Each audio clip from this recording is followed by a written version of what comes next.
stasera si mangia la paella e la farò in un'oretta.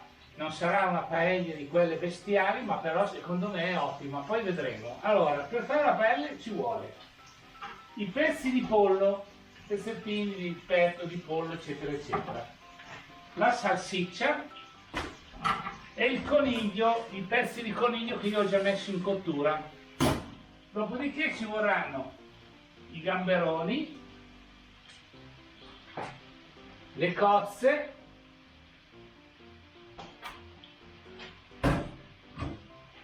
e i totani tagliati a fettine. Cioè, non è che è il caso che vi racconti come si fanno queste cose, perché lo sanno tutti. Allora, innanzitutto bisogna rosolare prima le prime cose, quelle più lunghe da cuocere, che sono il coniglio,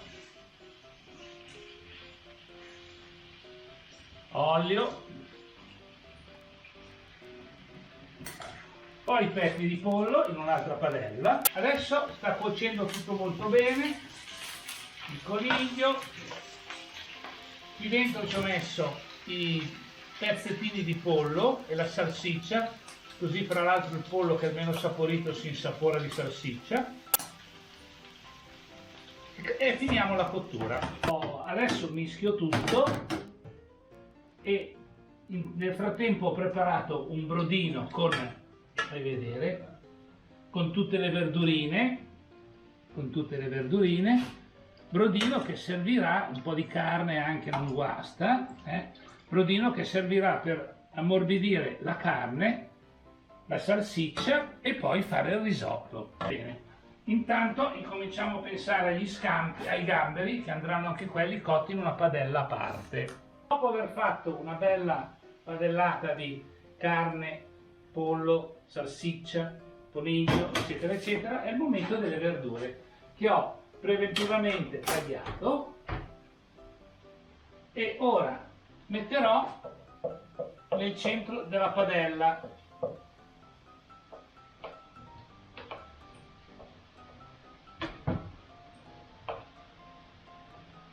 Ovviamente hanno una cottura diversa, quindi vanno messe nel centro. Ecco qua. Peperoni mettetene a manetta perché si sciolgono. Nel frattempo ho preparato una pentola per le cozze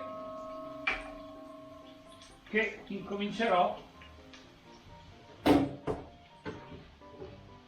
a far aprire.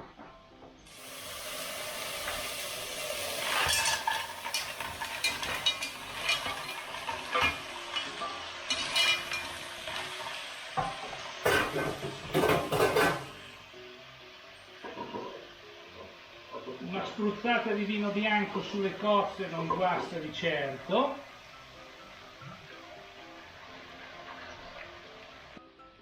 Una volta che le cozze si sono aperte, non cuocetele troppe, incomincerete a sgusciarle. Qua ci sono i piselli che verranno messi alla fine assieme al riso. Dovremo sgusciarle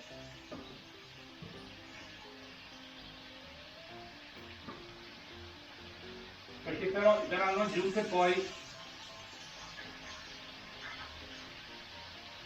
Importante che teniate il brodo di cottura delle cozze, che dovrete filtrare e che sarà un'ottima aggiunta al brodino della carne.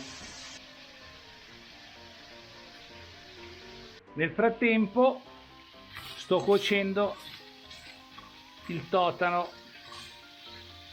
Anche lui dovrà raggiungere un livello di cottura adeguato per poi essere aggiunto a tutto il resto.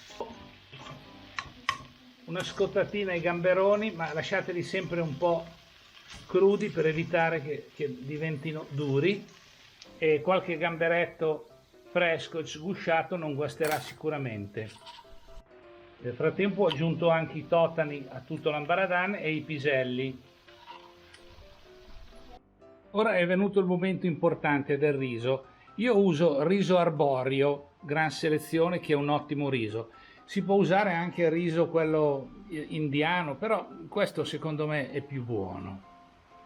E ho versato circa 4 etti di riso, che va benissimo per 4 persone, per una cena per amici, e gli do una prima tostatura in una pentola con un pochino d'olio sul fondo, in modo che diventi un pochino croccante. Intanto termina la cottura di tutta la carne, verdure e compagnia bella. Una volta che il riso è tostato, procederò a fare un buco nella padella, mettendo ai lati tutta la roba già cotta, e incomincerò a inserire il riso.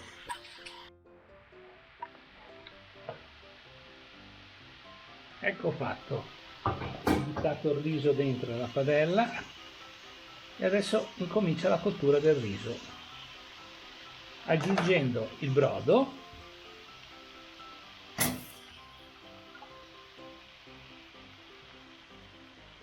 sia il brodo di carne, qui c'è il brodo delle cozze che filtrerò e aggiungerò al riso. Nel frattempo aggiungo anche i gamberi, quelli piccoli, che non dovranno essere molto cotti. Tutto sta cuocendo da Dio, è tutto pronto, adesso il riso fra un po' sarà cotto. Sono passati circa 50 minuti da quando ho iniziato a cucinare, fra 10 minuti il riso sarà cotto. Gli ultimi 5 minuti aggiungerò le cozze, un po' di cozze col guscio per fare un pochino di coreografia, e gli scamponi che sono stati leggermente scottati. Nel frattempo ho notato in cucina un tortino di mele che non sembra niente male e credo che sicuramente farà un'ottima fine.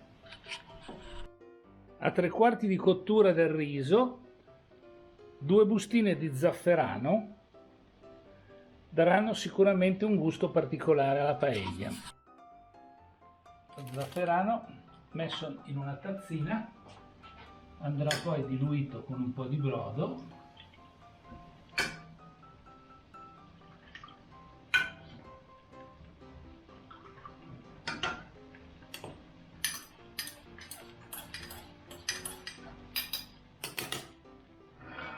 e cosparso sulla paella.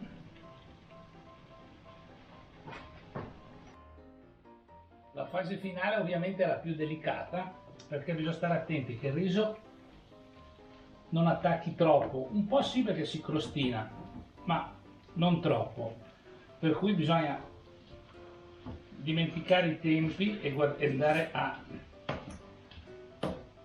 assaggiarlo ogni tanto. Nel frattempo ho messo i gamberoni per l'ultima fase della cottura e fra un po' metterò anche le cozze, anzi le metto subito perché ormai mi sembra pronto.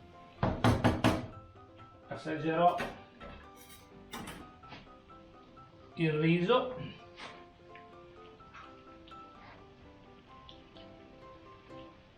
è pronto, fantastico. Le cozze per una scaldatina, la fase finale, l'impiattamento, bollente, scegliendo un po' di tutto.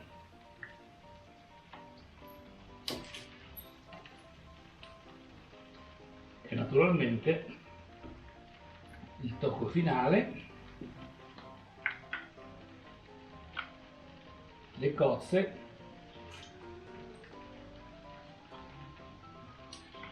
e un bel signor gamberone. Ecco qua.